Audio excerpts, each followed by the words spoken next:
आम्हाला 100 रुपयाला बाटली घ्यावी लागली साहेब, तरी पण दिली नाही। नमस्कार, मी सध्या वाशी येथील सिडको एक्झिबिशन सेंटर या ठिकाणी आहे आणि या ठिकाणी मराठा बांधव आंदोलकांची या ठिकाणी राहण्याची, खाण्याची आणि गाड्यांच्या पार्किंगची सोय करण्यात आलेली आहे।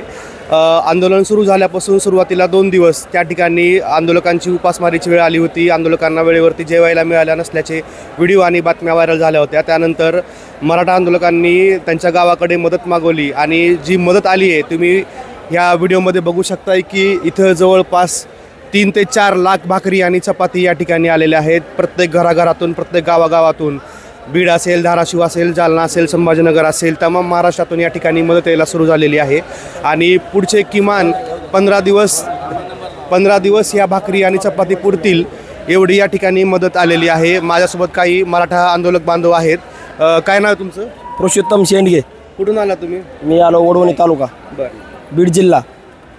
काय मागण्या आहेत तुमच्या? आमच्या मागण्या तात्काळ आम्हाला आरक्षणाची गरज आहे, आरक्षण द्यायला पाहिजे। जर आरक्षण नाही दिलं तर आता 5 मिनिटांमध्ये मंत्रालयावर जाणार, जिथल्या तिथं जाम करणार पब्लिकनं। पण मनोज दादा जळंगे असं म्हणतात की आंदोलन एकदम शांततेमध्ये करायचं, कुणाला गालबोट लागणार नाही, पण यांना कवर बी शांतता दिल्यावर हे आम्हाला आरक्षण देणार नाहीत। तुमच्या गावाकडून आले का मदत? आमच्या गावाकडून एक टँकर आले कालच, मालगाव तालुका, वडवणी तालुक्याहून, दोन्ही तालुक्याहून आले।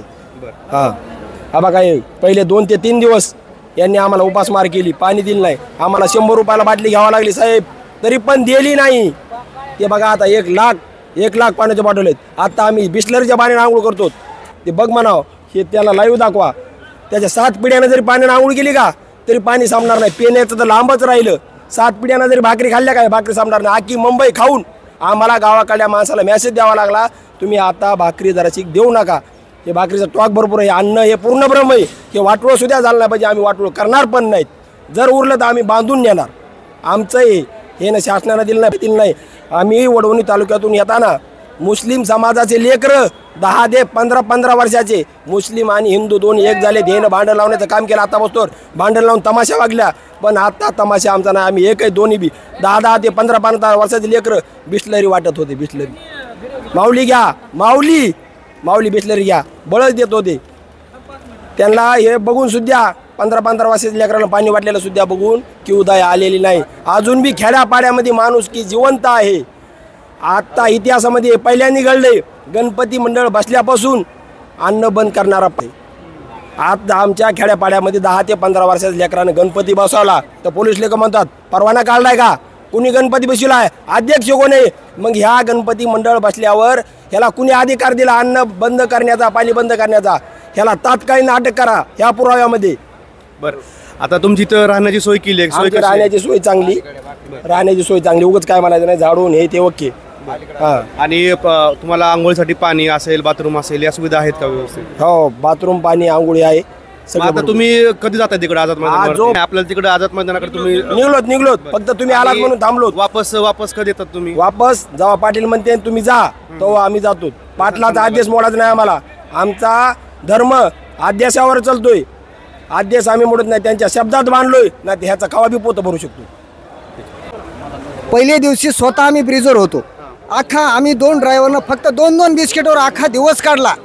जेव्हा तिथून मॅसेज गेला, या बघा, या भाकरी बघा, कुत्रे, माणसं, सगळे जनावरं राहिलेलं आम्ही माशाला टाकून गावाकडनं येणार, उरलेलं फेकून देणारी आम्ही मराठा नाही, फेकून द्यायचं, अन्नाची नासाडी करायची नाही। पण या सरकारनं लवकर दखल घ्यावं। अहो, एवढं आणलंय, कशासाठी आणलंय? पहिला दिवस सगळे असे उपासमार, पाणी नाही, खाऊ गल्ली बंद केली, कशामुळं केली? आम्ही वाईट केलं तर कशामुळं? मग आता सरकारला जाग आली, गावातून भाकरी आल्या, आता खुलं केलंय, त्यापेक्षा आम्हाला आरक्षण द्या। आम्हाला काही इथं राहायची गोडी नाही, सगळी शेतकरी आहेत। बघा या बाबाचं वय काय, बघा यांचा विचार आहे त्यांना। बाबा या, बोला, बिंदास बोला। कुठलं गाव आहे तुमचं? माझे भीमराव तुकाराम गोगरे, राहणार एकुरका, तालुका कळंब, जिल्हा धाराशिव। किती वय आहे तुमचं? वय आहे माझे 65 वर्ष वय आहे। मी 26 गावाकडून 60 लोक आलो, 4 पिकअप आहेत आणि आमचे 2 दिवस फक्त आमची हॅरेसमेंट झाली। पण आमच्या सगळ्या मराठा बांधवांनी गावाकडून भरपूर अख्खी मुंबईचा वय पुरतं पोच करणार आहेत आणि कमीच पडू देणार नाहीत। आमची इतकी सोय केलेली आहे गावाकडून, पण ह्या 2 दिवसात आमची जी सुरुवातीला हॅरेसमेंट झालेली आहे हे आमचे लेकरं बाळं जी आहेत इथं आलेली त्यांची 2 दिवस आमचे पाणीसुद्धा प्यायला मिळालेलं नाही. हे सरकारला विनंती आहे एवढं. माननीय आमच्या दादाला आता 4था दिवस चालू झाला आहे. दादाला जर आमच्या काय झालं तर आमचं रक्तपात झालं तरी आम्ही मुंबई सोडणार नाहीत. त्यांचं काहीतरी केल्याशिवाय आम्ही आमचं बलिदान देऊ. पण आमच्या दादाला जर खरंच साधी आली तर आम्ही इथे काय होईल, आमचं किती बलिदान जातील ह्याचा आम्ही विचार केला जाणार नाही. आम्ही अख्ख्या मुंबईला जगू अशी आमची तयारी आहे. आमच्या एकंदरीत बघत आहात या ठिकाणी महाराष्ट्रातून आलेली मदत. आता तुम्ही हे जे दृश्य बघताय ते किमान पुढचे 15 दिवस तरी मराठा बांधव जे आंदोलनासाठी आलेले आहेत त्यांना ती मदत पुरणार आहे. गावाकडून कोणी भाकरी वगैरे पाठवत असेल तर आंदोलकांचं असं म्हणणं आहे की तुर्तास तरी कुठल्याही प्रकारची भाकरीची वगैरे मदत करू नका, कारण या ठिकाणी अन्न एवढ्या मोठ्या प्रमाणामध्ये आलेलं आहे. पाण्याचे बॉक्स आणलेले आहेत मराठा बांधवांनी, तर ते उतरताना सुद्धा अडचणी होत आहेत की जागाच भेटत नाही आहे. तुम्ही त्या ठिकाणी बघू शकताय लाखोच्या संख्येने पाण्याच्या बॉटल्स आहेत. या ठिकाणी सर्वांना चहा नाश्त्याची सोय केलेली आहे. फळं आहेत, भाजीपाला आलेला आहे. या ठिकाणी अन्न बनवत देखील आहेत.